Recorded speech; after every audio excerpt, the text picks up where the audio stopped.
Olá! Nessa aula nós vamos começar então agora uma nova abordagem, certo? Uma vez que a gente já conheceu o funcionamento dos layouts, como estruturar uma página, as partes de uma página, nós vamos começar agora a trabalhar com a estilização mesmo dos elementos e a gente vai começar falando sobre as fontes. Então, nessa aula a gente vai falar sobre como customizar, formatar, escolher fontes, modificar estilos de fontes e tudo mais. Vamos lá.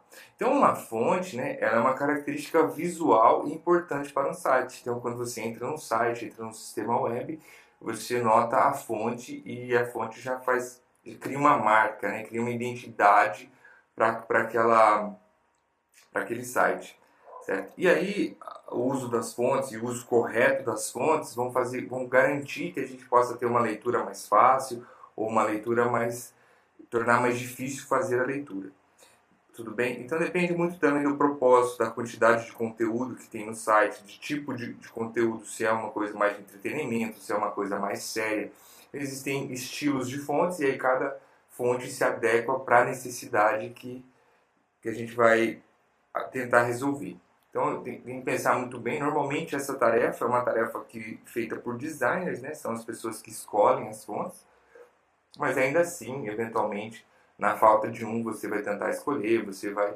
E de qualquer forma, mesmo que seja o design que escolha, você tem que saber como proceder a partir da sua escolha, né? A partir daquela escolha, como fazer isso acontecer, como aplicar essas fontes e quais são os estilos que podem ser customizados aí num site. Bom, para começar, eu acho que é importante dizer e distinguir que existem famílias de fontes.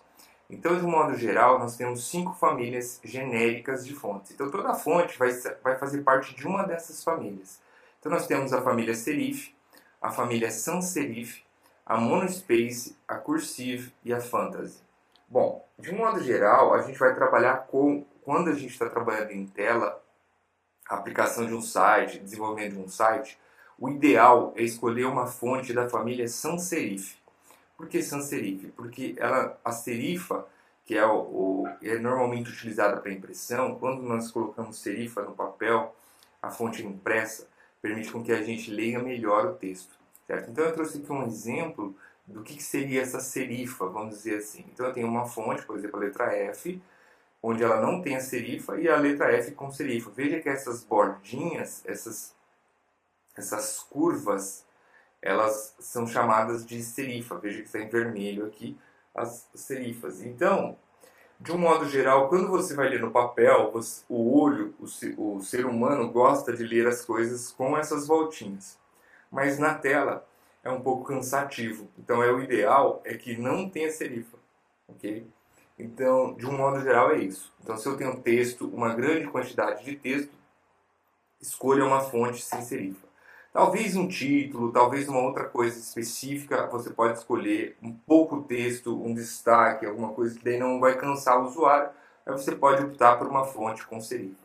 A fonte monoespaçada é aquela fonte onde todo caractere ocupa o mesmo espaço. E normalmente a fonte monoespaçada é utilizada para códigos de programação, coisas em que faz sentido a gente como se fosse uma máquina de datilografia, né? Talvez vocês nem conheçam o que é máquina de datilografia, mas procure no Google aí o que é uma máquina de datilografia, mas era na época que não tinha computador que a gente escrevia os textos usando uma máquina. Então todo caractere ocupa o mesmo tamanho. Tá? Então eu tenho um número fixo de caracteres por numa página e todas as linhas têm o mesmo tanto de caracteres. A cursiva é como se fosse escrito à mão, né? Aquelas letras escrito à mão, essas aqui então evitem ao máximo, que é bastante difícil de ler na tela. E a fantasy são as letras com símbolos e simbologias e desenhos e coisas assim. Essas aí, então devem ser ainda menos empregadas no site, porque isso torna difícil, não é todo mundo que consegue ler e assim por diante. Ok? Então a gente vai focar, né, quando a gente vai construir um site, nessas fontes sem serifas, que é vocês analisarem, tá? E aí vale também um exercício, né, que é entrar nos sites e verificar os nomes das fontes que estão sendo usadas. Vou mostrar como fazer isso daqui a pouco. Ok, então aqui uma lista de fontes e alguns exemplos, né? Então, por exemplo, as fontes serifas são Time New Roman, Georgia, Garmond. As sem serifas mais utilizadas são Arial, Verdana e Helvética. Certo? As monoespaçadas, Courier, Lucida, Console, Mônaco. As cursivas, certo? Aí aqui, as fantasies a gente já não consegue nem ler, né? Ok? Então esses são alguns nomes de fontes para que a gente tenha uma ideia do que estamos falando. Bom, então, quando a gente vai definir uma fonte para o nosso site, a primeira coisa que a gente tem que ter em mente é o seguinte: as fontes elas são requeridas, ou seja, o cliente, o navegador, a pessoa que está usando, ele tem que ter a fonte instalada em sua máquina. Se não tem, aquela fonte não vai aparecer, ou seja, o sistema vai escolher outra fonte. Então, normalmente, quando se define uma fonte, a gente coloca o nome de várias fontes e no final coloca o nome de uma das famílias. Por quê? Porque ele vai fazer o seguinte: eu vou especificar que eu quero tal fonte. Se aquela fonte não existir na instalação do cliente, então eu quero que ele use a segunda fonte. Se essa fonte não existir, eu quero a terceira fonte. E assim sucessivamente. E aí, se nenhuma fonte existir, a gente pede para que use alguma fonte daquela família. Tá? Então, a propriedade que define o nome da fonte, ou seja, qual é a fonte que eu quero para o meu site, é a propriedade font family. Então, como que nós fazemos? Font family, dois pontos, e aí o nome da primeira fonte, vírgula, o nome da segunda, vírgula, o nome da terceira. E aí, então, essa fonte será usada para para o elemento que está sendo especificado, certo? Então, fonte family é a propriedade da fonte, da definição da fonte.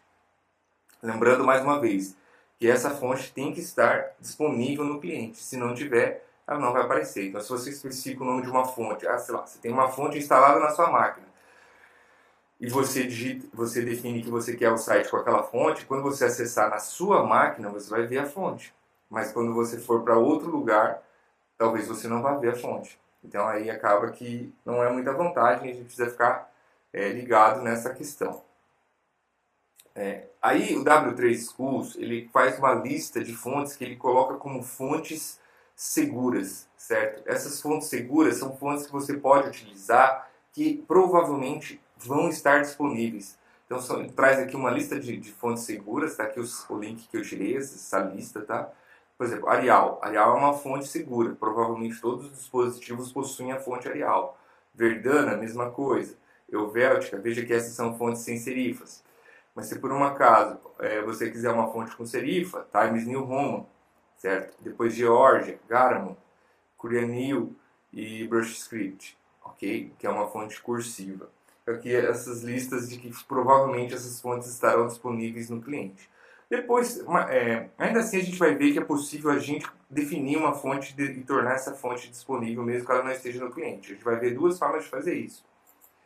Bom, uma vez então que definimos uma fonte foi definida, aí é possível fazer algumas formatações nessa fonte. Então, uma das propriedades que permite isso é o font style.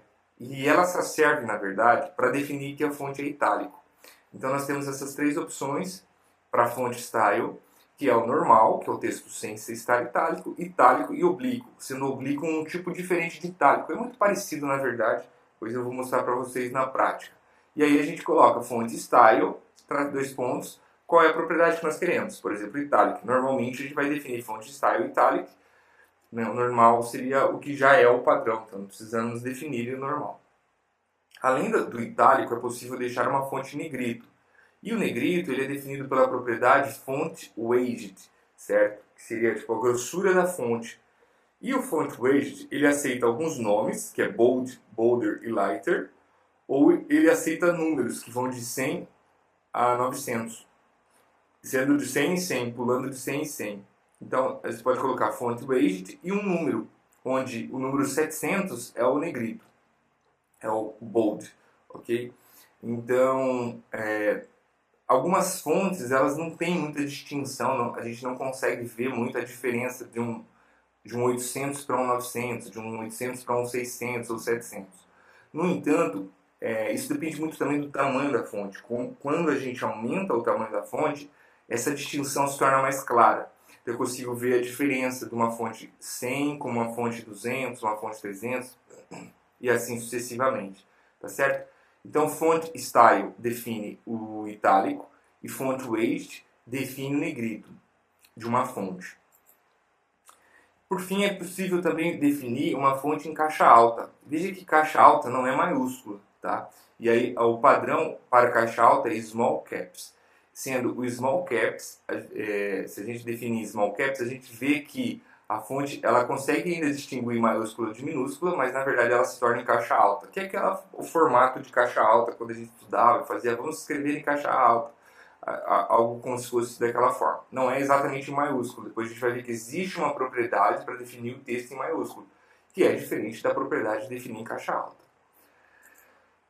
E a gente também pode fazer com que o texto fique mais condensado ou expandido, tá? Que as letras fiquem mais próximas umas das outras ou mais distantes umas das outras. E a propriedade que define isso é o font stretch, que é o quanto ela está esticada, certo? Na verdade, se a fonte ela vai ser mais fininha na horizontal, na verdade não tem a ver com a letra, né? Tem a ver com ela ser mais esticada ou menos esticada. As opções são ultra condensed, extra condensed, condensed, semi condensed, normal, e aí semi expanded, expanded, extra expanded e ultra expanded, sendo ultra expanded o mais expandido, ou seja, as fontes são mais largas, e no ultra condensed as fontes são mais finas. Okay? E aí a gente pode definir uma propriedade que for do nosso interesse aqui, e é possível fazer alguns testes e aí encontrar qual é a melhor forma. Existem fontes que vão funcionar melhor de um jeito, fontes que vão funcionar melhor de outro, porque por padrão a fonte ela já é mais espaçada, ou já é mais larga, e assim a gente consegue controlar melhor essa característica. Okay? E para definir o tamanho é o font size. O font size eu já tinha utilizado, né, em alguns exemplos, então provavelmente vocês já viram esse uso dessa propriedade, fonte tracinho size, que define qual é o tamanho da fonte. Lembrando que para definir o tamanho da fonte, nós podemos definir em pontos, em pixels, em unidade de medida em M, em unidade de medida R em M, certo? E aí depende muito daquilo que nós vamos usar. O preferencial é que seja ou em pixel ou em M, tá? Nesse caso aqui, font size 1.5 em é quase uma fonte de título, né? Porque é um tamanho e meio de uma fonte de 16 pixels, vamos dizer assim. Então seria aí 24 pixels de tamanho, algo em torno disso. Okay? Bom, então como eu mencionei, quando a gente define uma fonte no nosso site, o usuário tem que ter essa fonte. A não ser, por exemplo, uma das formas da gente garantir que o usuário vai ter a fonte é por meio do Google Fonts. Então existe esse site, Google Fonts, eu já vou abrir para vocês verem, certo? E aí ele tem uma série de fontes. E ele disponibiliza essas fontes a partir de arquivos CSS, que aí a gente vai ver daqui a pouco, que chama-se Web Fonts. E aí uma vez que a gente define, então, importa esse arquivo, é possível utilizar essa fonte e o usuário vai ter a fonte disponível, mesmo que ele não tenha instalado na máquina, certo? E aí é possível utilizar a fonte normalmente. De que maneira? Usando a regra import, importando uma fonte, que é por meio do CSS, e aí a gente vai colocar aqui no family igual o nome da fonte que a gente encontrou lá no site do Google Fonts, e aí essa fonte vai ser utilizável no nosso site. Vou abrir aqui então o site para que vocês vejam. Olha, então aqui tem o Google Fonts, certo? Entrei aqui nesse link. E as fontes, então, tem aqui o nome da fonte, Roboto, Tiro, e aí são várias fontes, são vários nomes, Open Sans, Noto, Montserrat, e aí você pode escolher a fonte que você desejar. Ele deve ter aqui uma infinidade de fontes, centenas provavelmente, e aí cada um com uma característica, uma é mais alta, menos alta, tem cursivo, não tem, e assim vai, coisas em japonês, então existe aí toda uma, por exemplo, essa fonte Black aqui, por exemplo, já é uma fonte estilizada, né, quase uma fantasy, e aí quando você clica na fonte, ele mostra as variações, né, permite testar todas as fontes, e aí mostrando como que ficaria em diferentes estilos, né, tem aqui uma série de, ele mostra como poderia ser usada, tá? Os símbolos que a fonte possui, sobre a fonte, quem foi que criou. Eu tenho uma série de detalhes aqui e E ele tem até um guia de como escolher uma fonte e coisas assim. Enfim, uma vez que você definiu a sua fonte, né, você escolheu, gostei dessa fonte, deixa eu ver aqui, ele tem algumas propriedades, ó, você pode escolher quão grosso é a fonte, o quão espessa é, né, as categorias. Ó, as categorias que eu estava dizendo, né, handwrite, display, ó, a gente quer a fonte sem serifa, vamos definir só fonte sem serifa. Aqui estão as fontes sem serifas. E aí a gente vai navegando aqui para escolher uma fonte. Essa Anton aqui. Anton é uma fonte bem espessa, né? Tudo bem. Aí uma vez que você escolheu essa fonte, você vai pegar o nome dela, Anton, e aí você vai incluir na sua página usando essa diretiva, certo? E aí quando você for definir um fonte family, você vai definir o nome da fonte. A gente faz um teste daqui a pouco para entender bem como isso funciona na prática, tá? Vamos avançando aqui então. Existe, o W3 ele traz aqui uma lista que ele chama de fontes pareadas, que seriam combinações de fontes que funcionam legal. Isso eu faço questão de abrir aqui, porque é como se fosse uma seleção para a gente. No mínimo, um site espera-se que ele tenha duas fontes, que é uma para título e uma para texto. Tá? Então, e uma fonte complementa a outra, são de famílias e assim por diante. Então, o que acontece? Ele traz aqui uma lista de fontes que combinam. Então, por exemplo, ele traz aqui Georgia e Verdana. Então, Georgia seria usado para título e o Verdana para texto, certo? Ó, headings e texto. E aí ele vai mostrando aqui essas combinações. Helvética com Garamond, ó. E aí ele vai indo. No Google Fontes, que são nomes interessantes. Esse Merriweather com Open Sans, certo? Veja a facilidade de um texto em Open Sans, né? É um texto bem agradável de se ler. Ubuntu e Loura. E aí vai. Ele tem uma série de combinações aqui, eu deixo para vocês depois, ó, que já vai ficando uma coisa mais estilizada, né? Um site com uma característica específica. Vocês podem depois escolher aquilo que vocês acham mais apropriado para fazer um teste, para colocar no site, assim por diante. Mas aqui ele tem algumas combinações, tá bom? E é importante a gente sempre pensar nisso. Ter umas combinações de fontes que vão tornar o nosso site mais bonito. E por fim, eu queria falar do Web Fontes, que é basicamente o que o Google Fontes é, tá? Então, assim, eventualmente você tem uma fonte, você tem um designer, a pessoa fez uma fonte, você tem uma fonte na sua máquina que você gostaria de disponibilizar ela no seu site, você pode colocar esse arquivo de fonte e aí a gente pode usar a regra chamada fonte face para criar uma fonte, tá? Existem alguns formatos de arquivos, então tem os True Type Fonts, Open Type Fonts, The Web Open Font Format, que é o WOF, certo? Então, SVG e o Embedded Open Type Fonts. Essas duas últimas, elas não são muito suportadas pelos navegadores, não são todos os navegadores que suportam, então com um pouco usem com parcimônia e cuidado. Já as três primeiras, elas já estão disponíveis, se você colocar praticamente todo o navegador aceita e funciona com ela. E aí como que você faz? Você define então fonte face, define o nome da família, você escreve um nome que você quiser e você coloca qual é o caminho dessa fonte lá na estrutura da sua página.